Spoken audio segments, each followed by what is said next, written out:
இவருதான் சொல்ல சொன்னாரு. ஆட்டம் நடக்கிற ஊருக்கெல்லாம் வா, 10 ரூபா தர்றேன், இந்த மாதிரி போழ்ந்து பேசி அதுலயும் அந்த தவுலுக்காரன் காதல் விடுற மாதிரி சொல்லுன்னு அவருதானே சொல்ல சொன்னாரு. நீ போ. ஏன் உனக்கு இந்த வேலை? நீ வாங்குற இந்த 10-5 பிச்சைக்கு இது தேவைதானா? ஒரு விளம்பரம். என்னடா விளம்பரம்? பாரு, செய்யறதையும் செஞ்சு விட்டு குடிக்கிறத பாரு, திருவிழாவில காணாம போன புள்ள மாதிரி. ஏய், உன்னை தெரியுண்டா எனக்கு. என்னென்ன வேலைக்கு எப்படி எப்படி முடிய டைப்பா மாத்துவேன்னு எனக்கு தெரியும். இதெல்லாம் நம்ம கிட்ட வேண்டாம் மகனே. போ போடா. ஏன்னா ராத்திரி நம்ம ஆடின ஆடத்தை பத்தி ஊருக்கு என்ன பேசிக்கிறாங்க? ஊரையே கலைக்கு போட்டு சும்மா கலைக்கு ஜேன்னு பேசிக்கிறாங்க.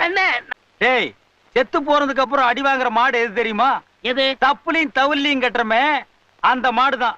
உசுரோடு இருக்கும் போதும் அடி வாங்குது, செத்ததுக்கு அப்புறம் தோல் ரூபத்துல வந்து அடி வாங்குது. ஐயோ பாவம். பரிதாபப்படாத. அந்த மாதிரி தான் நீயும் திருந்தாத மாடு. உன்னை அடிக்கடிக்கு தான் நீயும் திருந்துவ. அப்ப என்ன மாடுக்கிறீங்களா? பின்ன மனுஷன்னு உன்னை சொல்லவா?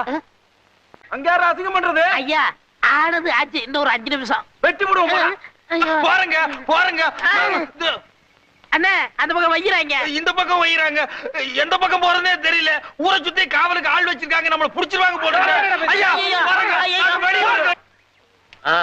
இன்னும் புறப்படலையா?